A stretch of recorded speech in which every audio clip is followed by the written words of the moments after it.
So hello student, welcome back to my YouTube channel Akash study centre. मैं आकाश यादव एक बार अपने channel पे आपका बेहद स्वागत करता हूं। तो स्टूडेंट, आज का जो टॉपिक है वो रोज से बहुत ही अलग है। कहने का मतलब आज कक्षा 11 की केमिस्ट्री के बारे में चर्चा करेंगे भाई। जैसा कि हम 1 मई से अर्थात आज से कक्षा 11 की बैच भी स्टार्ट कर दिए हैं। आपको कक्षा 11 की भी वीडियो केमिस्ट्री की मिलती रहेगी भाई।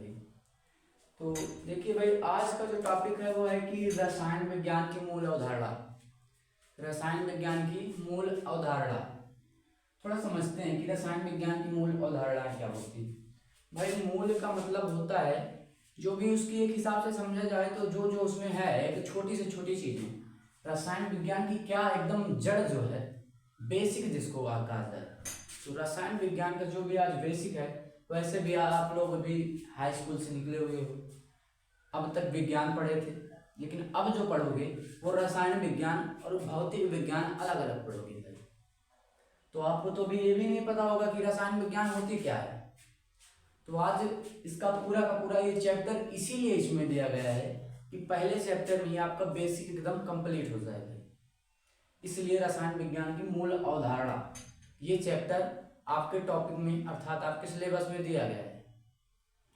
तो चलिए ठीक है, जिसका जिसका अच्छा नंबर आया है भाई बहुत बहुत बधाई हो, और जिसका कम आया वो भी बस यूं ही ये समझ के तैयारी करे कि भाई ये नंबर 2-4 दिन की खुशी और दुख का प्रतीक है। बस आपको अच्छा आया तो 2-4 दिन आपको बधाई मिलेगी, और ख़राब नंबर आया तो 2-4 दिन आपकी थोड़ा सा दिक्कत होगी, घर वाले ताना सुनाएंगे आपको, ये सिस्टम है।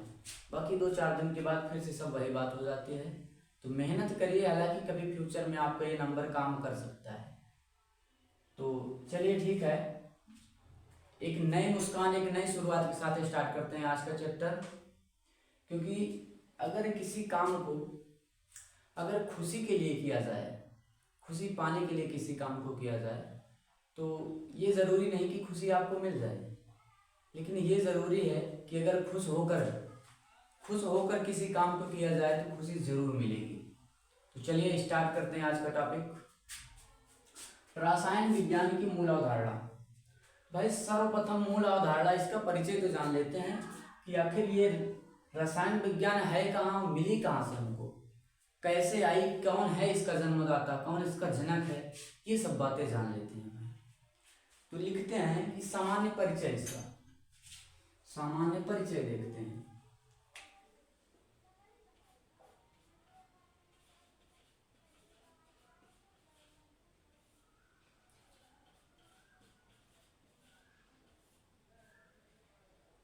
इसका जो है सामान्य परिचय समझते हैं भाई।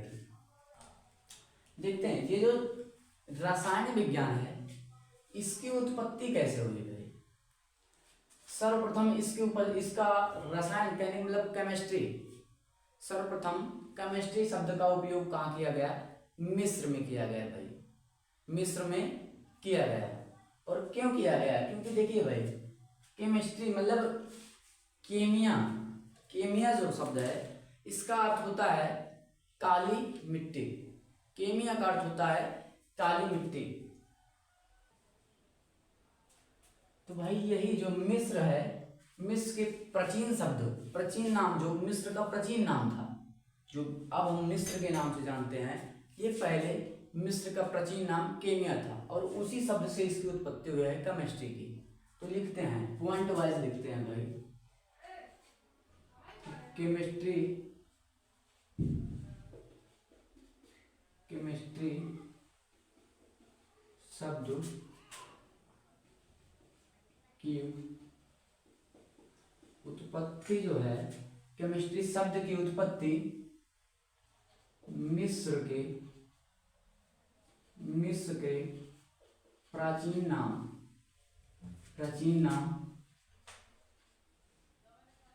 केमिया, इंग्लिश में बोले तो केमिया शब्द से हुई है। केमिया शब्द से हुई है। आखिर ये मिस्र का जो केमिया शब्द है वो केमिया जो नाम था मिस्र का वो क्यों पड़ा भाई, ये समझते हैं। तो दूसरे पॉइंट में लिखते हैं, यहां से दूसरा पॉइंट लिखते हैं कि जो केमिया शब्द है, केमिया केमिया शब्द केमिया शब्द का मतलब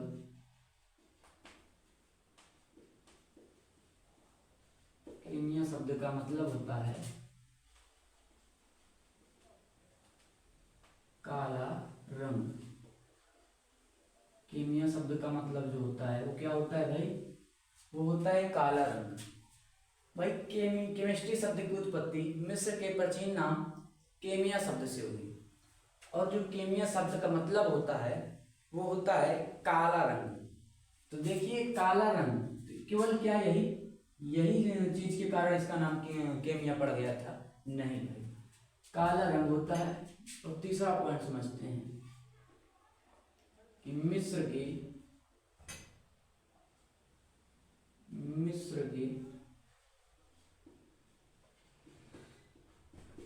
मिट्टी का रंग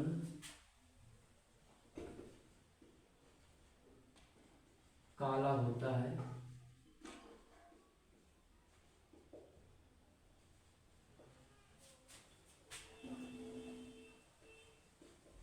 इसलिए इसका नाम क्या रख दिया गया? केमिया रख दिया गया, केमिया।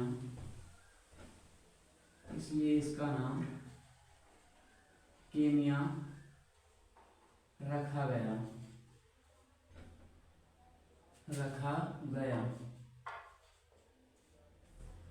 अब देखते हैं, 3 पॉइंट हमारा हुआ कि मिस्र की मिट्टी का जो रंग होता है वो कैसा होता है, वो काला रंग होता है भाई। और इसीलिए इसका जो नाम हमने रखा वो क्या रख दिया? केमिया। इसीलिए इसका नाम केमिया रख दिया गया। उसके बाद देखते हैं,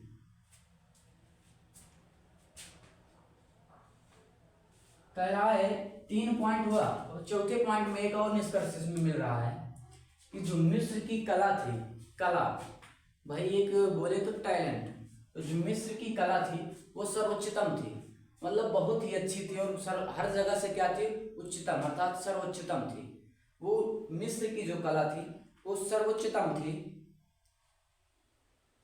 और संभवतः इसी कारण इसका नाम क्या?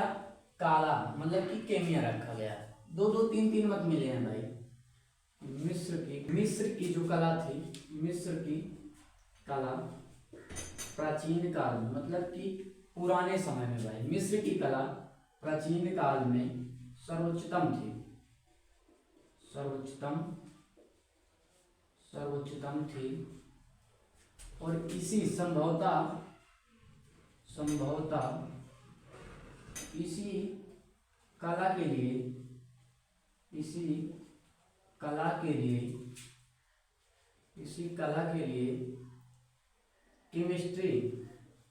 केमिस्ट्री शब्द प्रयुक्त किया गया। केमिस्ट्री शब्द जो है वो प्रयुक्त किया गया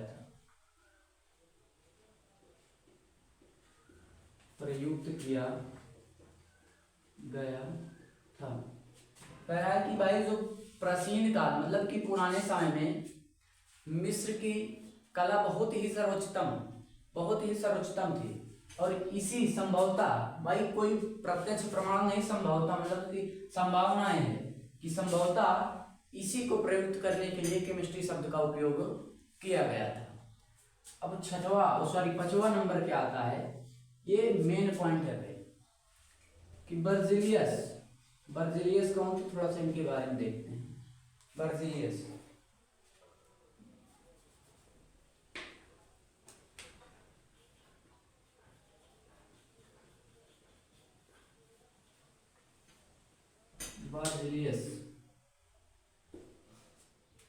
जो बर्जिलियस थे वो रसायन विज्ञान के पितामह कहे जाते हैं। बर्जिलियस को रसायन विज्ञान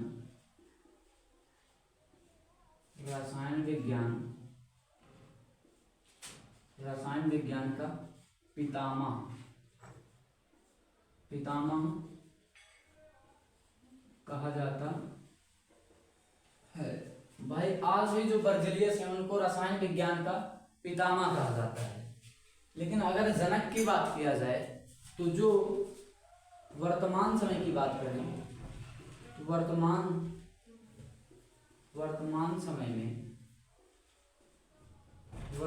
समय में आधुनिक रसायन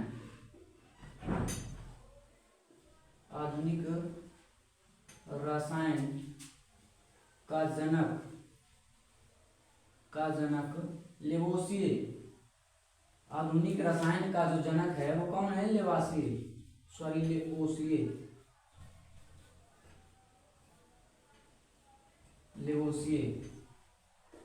लेवोसिए को कहा जाता है।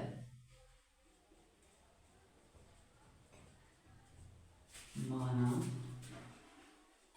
जाता है। भाई प्राचीन काल से आज तक में बर्जिलियस को क्या कहा गया है? रसायन विज्ञान का पितामह कहा गया है। और जो हमारे वर्तमान समय में अर्थात आज भी जो आधुनिक रसायन है, जो रसायन अभी चल रहे हैं, इस रसायन को इनका जनक को कौन माना जाता है? लेवोसियो को इनका जनक कहा जाता है। भाई तो ये पूरी का पूरी मतलब कि एक बेसिक रसायन विज्ञान के बारे में जानकारी थी। रसायन विज्ञान कैसे ये शब्द मिला हमको, कहाँ से इसकी उत्पत्ति हुई, कौन इसका जनक है, कौन इसका पितामह है, ये बात यहाँ से क्लियर हुई। अब आते हैं आपकी टॉपिक जो है हमारा अगला टॉपिक क्या है? द्रव्य। भाई द्रव्य क्या है ये देखते हैं, थोड़ा सा इसको क्लियर करते हैं। उसके बाद एक मिनट भाई, एक पॉइंट यहाँ पास छूट रहा है, थोड़ा सा ये देखते हैं कि आखिर ये विज्ञान से रसायन विज्ञान का पार्ट कैसे हो गया, अलग अलग कैसे हो गया। तो रसायन विज्ञान कब खोजी गई है तो क्लियर नहीं है, लेकिन हाँ रसायन विज्ञान को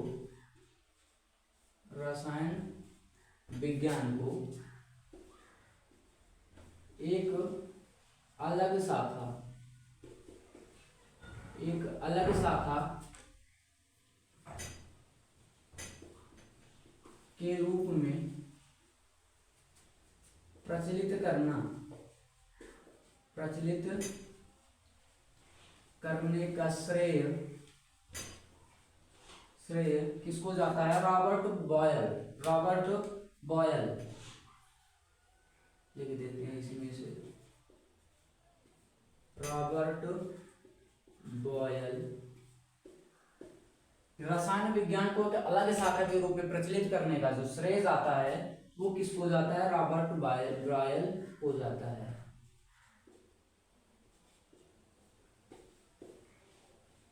अब क्लियर है भाई, अब टोटल बात यहाँ से क्लियर है। अब देखते हैं द्रव्य क्या होता है, इसको क्लियर करते हैं। चलिए भाई अब देखते हैं द्रव्य। लेकिन द्रव्य जानने से पहले एक छोटा सा पॉइंट है हमारा, ये रसायन विज्ञान की मूल अवधारणा। हम यही कहेंगे कि हर चैप्टर को क्या नाम है उसका, उसके बारे में पूरी गहराई से जानकारी लेना चाहिए। तो ये रसायन विज्ञान क्या होती है, द्रव्य से पहले ये जान लेते हैं हम लोग। रसायन विज्ञान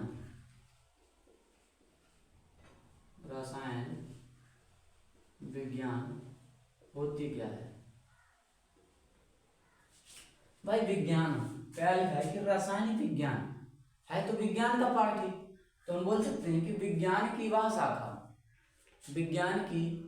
शाखा जिसके अंतर्गत हम पदार्थों का संगठन, द्रव्यमान और उसके रासायनिक गुण और भौतिक गुण तथा उनसे संबंधित भौतिक एवं रासायनिक अभिक्रियाओं का अध्ययन करते हैं, उसे रसायन विज्ञान कहते हैं। लिखते हैं भाई कि विज्ञान की वह शाखा, विज्ञान थोड़ा ये कैसे लिख जाता है भाई,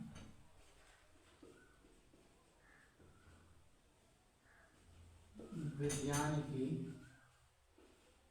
वह शाखा जिसके अंतर्गत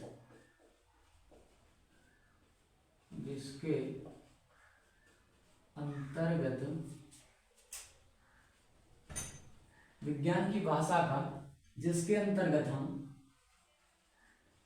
पदार्थों के संगठन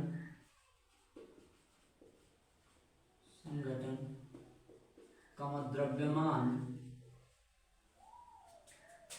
एवं रासायनिक गुण, रासायनिक व भौतिक गुण, रासायनिक व भौतिक गुण के अतिरिक्त के साथ लिखो भाई, रासायनिक गुण के साथ साथ, अतिरिक्त माने हो जाएगा इसके अलावा, रासायनिक गुण के साथ साथ रासायनिक अभिक्रियाओं, रासायनिक अभिक्रियाओं का अध्ययन करते हैं, अभिक्रियाओं का अध्ययन करते हैं, अध्ययन करते हैं, उसे रसायन विज्ञान कहते हैं, रसायन विज्ञान कहते हैं। ये बात क्लियर हुई यहाँ कि विज्ञान की वह शाखा जिसके अंतर्गत हम पदार्थ की संगठन, द्रव्यमान, उसके रासायनिक गुण, भौतिक गुण तथा उससे संबंधित जो भी रासायनिक क्रियाएं हैं उनका अध्ययन करते हैं, तो वो जो भाग है किसका, विज्ञान का वो जो भाग है वो क्या कहलाएगा, रसायन विज्ञान कहलाएगा। तो ये क्लियर हुआ। अब देखते हैं कि अगला पॉइंट हमारा द्रव्य क्या है। द्रव्य, इसको पढ़ते क्या है भाई इंग्लिश में, इसको मैटर। वैसे वाकई में हर रोज आपके घर में, आपके गांव में कोई ना कोई मैटर होता रहता है, लेकिन ये मैटर उससे अलग है, ये मैटर उससे अलग है। तो समझते हैं कि मैटर अर्थात ये पदार्थ क्या होता है, द्रव्य को मैटर बोलते हैं और यही होता है हमारा पदार्थ। इंग्लिश में से एक शब्द और है सब्सटेंस बोलते हैं। तो द्रव्य क्या होता है ये देखते हैं। देखना, द्रव्य एक वह कारक, वह कारक जिसका द्रव्यमान होता है, जिसका द्रव्यमान होता है और जो स्थान घेरता हो, जिसको हम अपनी ज्ञान इंद्रियों, किसी भी ज्ञान इंद्रियों के द्वारा महसूस कर सकते हैं, वही होता है हमारा द्रव्य। तो लिखते हैं कि द्रव्य क्या होता है, वह कारक जो स्थान घेरता है, वह कारक जो स्थान घेरता है, जो स्थान घेरता है तथा जिसका द्रव्यमान होता है, जिसका द्रव्यमान होता है,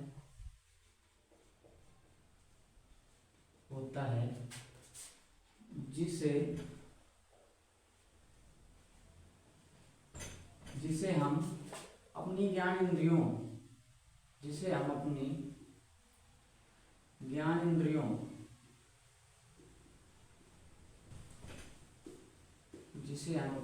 इंद्रियों के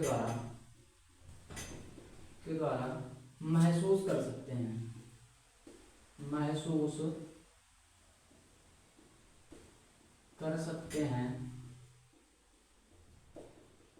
हैं, उसे क्या कहते हैं, द्रव्य कहते हैं। कहा कि वह कारक जो स्थान घेरता है और जिसका द्रव्यमान होता है और जिसे हम अपनी ज्ञान इंद्रियों के द्वारा महसूस कर सकते हैं, वही होता है हमारा द्रव्य, वही होता है पदार्थ। अब जानते हैं कि पदार्थ की कितनी अवस्थाएं होती हैं, पदार्थ की कितनी अवस्थाएं होती है। तो कहोगे कि सर ये तो हमने 10 में पढ़ा है, 9 में पढ़ा है। तो ठीक है भाई, लिखते हैं पदार्थ की अवस्थाएं, पदार्थ की अवस्थाएं या फिर द्रव्य की अवस्थाएं, द्रव्य की अवस्थाएं। देखिए भाई, मुख्य रूप से तो द्रव्य 3 अवस्थाओं में पाया जाता है, ठोस, द्रव, गैस। मुख्य रूप से द्रव्य 3 अवस्थाओं में पाया जाता है, एक होता है ठोस, एक होता है द्रव एक होता है गैस। लेकिन अगर देखा जाए तो इनकी दो दो प्रकार इनका और है, वो क्या है हम लिखते हैं इधर भाई। मुख्य रूप से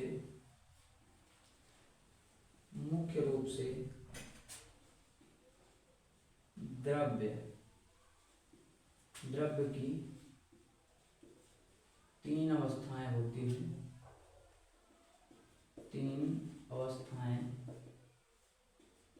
हैं। मुख्य रूप से द्रव्य की तीन अवस्थाएं होती है। कौन कौन सी होती है? पहला नंबर है ठोस, दूसरा क्या है द्रव, और तीसरा क्या है गैस, और चौथा नंबर हमारा क्या है भाई? चौथा नंबर हमारा क्या है? प्लाज्मा। और पांचवा क्या है? बोस आइंस्टीन कंडेंसेट अवस्था। ये पांच अवस्थाओं में पाया जाता है द्रव्य। इधर ना दिख रहा हो तो हम इधर लिखे दे रहे हैं भाई। चौथा क्या है भाई? प्लाज्मा।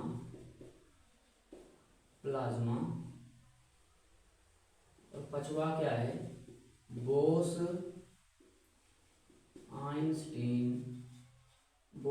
Einstein condensate. ये होती है द्रव्य की पांच अवस्था। हम यहाँ से थोड़ा सा इसको हटाए दे रहे हैं, नीचे से ना दिख रहा हो तो। तीन अवस्थाएं तो आपको कक्षा 8 से ही रट जाती हैं भाई, ठोस दो गैस। लेकिन ये पांचवी अवस्था जो है, चौथी और पांचवी, प्लाज्मा और बोस आइंस्टीन, ये जो है ये आपको 11 में ही मिलेगी। और हाँ, पढ़ना इसके बारे में यहाँ भी नहीं, पढ़ना मुख्य रूप से ठोस द्रव गैस के बारे में है। ठोस द्रव गैस इन तीनों के बारे में पढ़ेंगे, और प्लाज्मा और आइंस्टीन को यहीं छोड़ देंगे भाई, बस जानकारी के लिए। ये दो अवस्थाएं भी होती हैं। चलिए अब देखते हैं भाई ठोस द्रव गैस, इनके बारे में जानते हैं थोड़ा सा। देखिए वैसे तो यहाँ अगर देखा जाए तो द्रव्य को दो प्रकार से बांटा गया है। एक होता है भौतिक वर्गीकरण, एक होता है रासायनिक वर्गीकरण। फिलहाल आज हम भौतिक वर्गीकरण की बात कर रहे हैं। भौतिक वर्गीकरण की बात करेंगे जब, कि द्रव्य का भौतिक वर्गीकरण।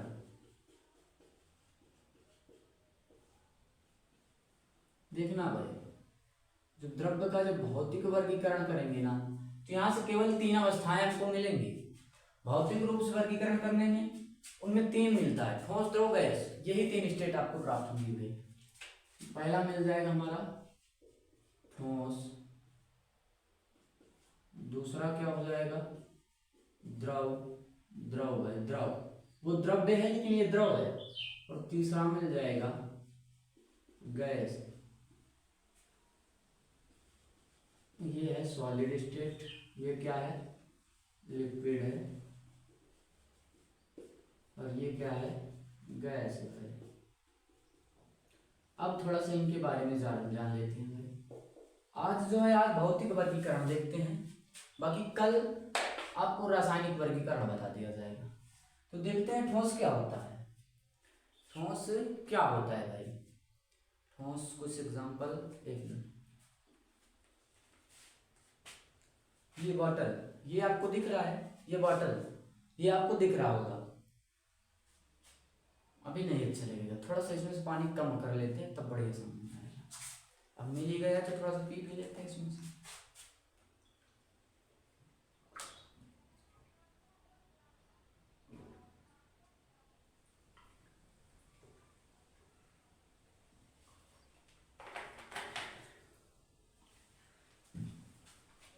ये बॉटल भाई, ये आपके सामने जो दिख रहा है, अगर केवल और केवल बॉटल की बात की जाए, तो ये आपका ठोस हो जाएगा। बॉटल जो है वो ठोस हो जाएगा। ये पानी कहाँ तक भरा हुआ है देख सकते हैं, यहाँ तक पानी भरा हुआ है भाई। अगर यहाँ तक जब पानी है, पास से देखिए, ये यहाँ तक पानी है, तो जहां तक ये लिक्विड हमारा भरा हुआ है, ये हमारा क्या हो जाएगा भाई? ये द्रव है। अगर बात करें कि जितना ये खाली है, इसमें क्या है भाई, इसमें गैस है। फिर से समझना, अगर पूरे बॉटल की बात किया जाए, पूरे बॉटल की बात किया जाए तो ये आपका ठोस हो जाएगा। और अगर पूरे जितना पानी भरा हुआ इतना देखें तो ये हमारा द्रव है। लेकिन जो खाली है वो क्या है, वो गैस है भाई। तो ये यहाँ से क्लियर हुआ होगा। अब इस प्रॉपर्टी से एक पॉइंट यहाँ से नोट करना कि भाई ये जो बॉटल को हम बता रहे हैं कि ये ठोस है। क्यों? देखिए भाई, इसका आयतन और आकार निश्चित है, ये जैसे बना है वैसे बना रहेगा। अगर आप द्रव देखते हैं, द्रव को, पानी को देखिए, अभी सीधी अवस्था में है, ये टेढ़ा करके देखो, उसका आकार भी बदल गया, किस आकार में आ गया। थोड़ा सा पास से देखना। अब देखो भाई क्या आकार पकड़ लिया। तो ये यहाँ से एक पॉइंट मिलता है कि जो ठोस होता है उसका आयतन और आकार दोनों निश्चित होता है, जबकि द्रव का आयतन तो निश्चित होगा लेकिन आकार अनिश्चित होगा भाई। ये देखो, आयतन तो निश्चित है, कितना है मान लिया जाए आधा लीटर, तो आधा लीटर है। लेकिन अगर ऐसे कर दिए फिर भी इसका देखो पूरा आकार अनिश्चित, ऐसे कर दिए फिर आकार अनिश्चित, बदल गया। तो वही चीज है भाई। और जो गैस है वो तो भाई गैस है, उसका कोई तो बात ही नहीं भाई, एकदम वही उसी जितना है उतने में पूरी में गैस है भाई, जितना खाली है। तो चलिए अब लिखते हैं भाई, ये आपका खेल खत्म। लिखते हैं ठोस, लिखना कि वह मतलब द्रव्य की वह अवस्था, द्रव्य की वह अवस्था, द्रव्य की वह अवस्था जिसका आयतन एवं आकार, जिसका आयतन एवं आकार दोनों क्या होता है भाई, अभी आप देखे हैं ना, दोनों निश्चित होता है। द्रव्य की वह अवस्था जिसका आयतन एवं आकार दोनों निश्चित होता है, निश्चित होता है, वह द्रव्य की ठोस अवस्था कहलाती है। द्रव्य की ठोस अवस्था कहलाती है, ठोस अवस्था कहलाती है भाई। अगर इनमें अंतर आणविक आकर्षण बल की बात करें बहुत प्रबल होता है। अंतर आणविक आकर्षण बल जो होता है बहुत प्रबल होता है, इनके अणु जो होते हैं बहुत ही पास पास होते हैं और एकदम कसकर बंधे हुए होते हैं। तो ये ठोस भी बता जाएंगे कि इनका अंतर आणुक, इनका अंतर आणुक आकर्षण बल अधिक होता है, अधिक होता है। इनके जो अणु होते हैं ना वो बहुत पास पास होते हैं। तो ये हमारा हो गया क्या, ठोस। अब ठोस का उदाहरण ये मार्कर मिल गया आपको, वो बॉटल दिखाए थे, बॉटल मिल गया भाई। फिलहाल जिसमें से कैमरे से ये शूट हो रहा है वो भी आपका ठोस हो जाएगा। तो इस प्रकार ये सब ठोस के उदाहरण हो जाएंगे। चलिए अब देखते हैं कि लिक्विड क्या है। लिक्विड क्या है, अभी दिखाए थे भाई। लिक्विड में क्या है भाई, उसका आयतन तो मान लिया जाए आधा लीटर पानी हम इस बॉटल में लिए थे, तो इसका आयतन तो अभी निश्चित है लेकिन आकार अनिश्चित, आकार अनिश्चित, आकार अनिश्चित। ठीक है, लिखते हैं भाई द्रव्य की वह अवस्था। थोड़ा सा इसको नीचे कर लेते हैं, बढ़िया से क्लियर नहीं समझ में आ रहा है।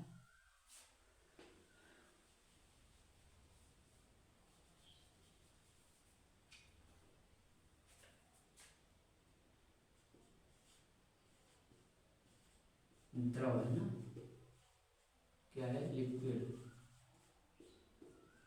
हाँ लिखेंगे कि द्रव्य की वह अवस्था, द्रव्य की वह अवस्था, द्रव्य की वह अवस्था जिसका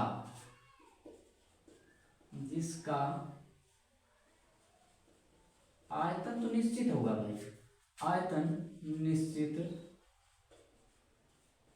एवं आकार, आकार क्या होगा, क्या होगा प्यारे, अनिश्चित होगा। आकार अनिश्चित, जिसका आयतन निश्चित और आकार अनिश्चित होता है। द्रव्य द्रव्य की द्रव अवस्था कहलाती है, द्रव अवस्था कहलाती है। अब देखो भाई, यहाँ तो हम उसके आयतन और आकार के आधार पर बताए, लेकिन अगर बात किया जाए अंतराणिक आकर्षण बल की, तब देखो क्या होता है। इनका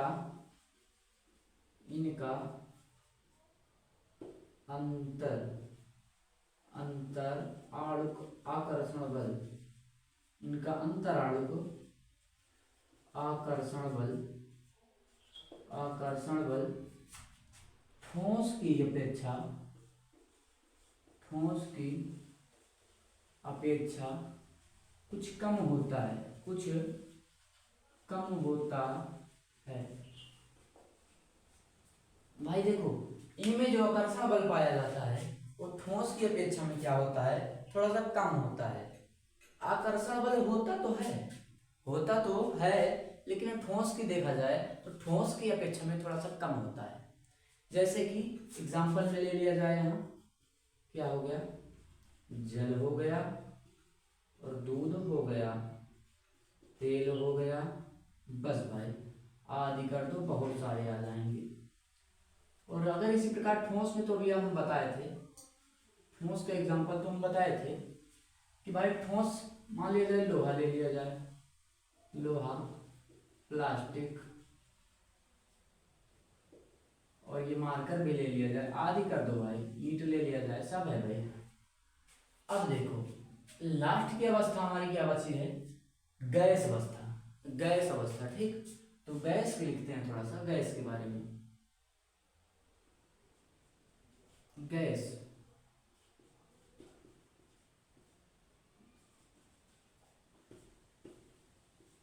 के बारे में लिखते हैं। एकदम इजी है भाई, गैस का एकदम इजी है। हम क्या बताए थे, इसमें जो एकदम फ्री है ना, उसमें जितने में पानी है वो तो द्रव हो गया, पूरा बोतल हमारा ठोस हो गया, लेकिन जो खाली है वो क्या है, उसमें गैस है भाई, उसमें गैस है। तो लिखेंगे इसमें आयतन और आकार कुछ पता चल रहा है, कुछ नहीं पता चल रहा है भाई। तो यहाँ लिखते हैं द्रव्य की वह अवस्था, द्रव्य की वह अवस्था जिसका आयतन एवं आकार दोनों क्या होता है भाई, अनिश्चित होता है प्यारे। जिसका आयतन एवं आकार दोनों अनिश्चित होता है, जिसका आयतन एवं आकार दोनों अनिश्चित होता है, द्रव्य की गैस अवस्था कहलाती है। द्रव्य की गैस अवस्था कहलाती है। अगर भाई ये तो हमारा हो गया आयतन और आकार के आधार पर, लेकिन अगर बात किया जाए अंतराणिक आकर्षण बल के आधार पर, तब इनका अंतराणिक आकर्षण बल, इनका आकर्षण बल जो होता है, बल क्या होता है, ना के बराबर होता है, ना के बराबर होता है। भाई एक चीज ध्यान देना, फिर से एक जादू, यहाँ पर जो है ये बॉटल जितना पानी है, बॉटल में एकदम फिक्स है भाई, इतना पानी है और आकार तो चेंज हो जाएगा क्योंकि द्रव है। अगर यहीं पास गैस कर दिया जाए तो ये, अगर थोड़ी सी भी गैस अगर हम इसमें डालेंगे तो वो पूरे का पूरे बॉटल में फैल जाएगी। फिर से एक एग्जांपल आपकी घरेलू भाषा में समझाऊं तो घर का जो सिलेंडर है ना, घर का जो सिलेंडर जिसमें माता जी खाना बनाती है, जिससे अगर उसमें 1 kg गैस, अगर यहाँ पास देखना थोड़ा सा, यहाँ ये कोई मान लिया जाए आपका सिलेंडर है, यहाँ प्रेशर लगा हुआ है गैस डालने के लिए, यहाँ से अगर हम 1 kg गैस डाल रहे हैं तो फिर भी वो पूरे सिलेंडर में क्या हो जाएगी भाई, फैल जाएगी। और इसका अगर इसमें हम 500 ग्राम डालें तो क्या इतना रहेगा, नहीं, वो भी पूरे सिलेंडर में फैल जाएगी भाई। तो ये होता है गैस। तो एग्जांपल के तौर पर देख सकते हैं आप, एग्जांपल क्या हो जाएगा, एग्जाम्पल के तौर पर जैसे भाई वायु हो गया, वायु, और देख सकते हैं ऑक्सीजन है, ऑक्सीजन है, कार्बन डाइऑक्साइड है, आदि कर दो भाई, आदि। तो ये आपका रहा पूरा भौतिक वर्गीकरण के आधार पर ठोस द्रव गैस, भौतिक वर्गीकरण के आधार पर ठोस द्रव गैस का पूरा सॉल्यूशन आपको करा दिए हैं। अब कल की वीडियो में आपको बताएंगे रासायनिक वर्गीकरण के आधार पर कितने प्रकार के क्या होते हैं, रासायनिक द्रव्य के पास प्रकार भाई कितने प्रकार के होते हैं। तो चलिए ठीक है भाई, आज के लिए क्लास यहीं पर ख़त्म करते हैं। प्लीज़ वीडियो कैसा लगा इसके बारे में एक छोटा सा प्यारा सा कमेंट ज़रूर कर देना। अगर वीडियो अच्छा लगा हो तो एक लाइक और कमेंट ज़रूर करना, और हाँ सब्सक्राइब करना मत भूलना भाई, एक छोटा सा प्यार हमें भी दे देना अपना। चलिए ठीक है, मिलते हैं अगले एक नए वीडियो में। Okay bye bye, love you, take care.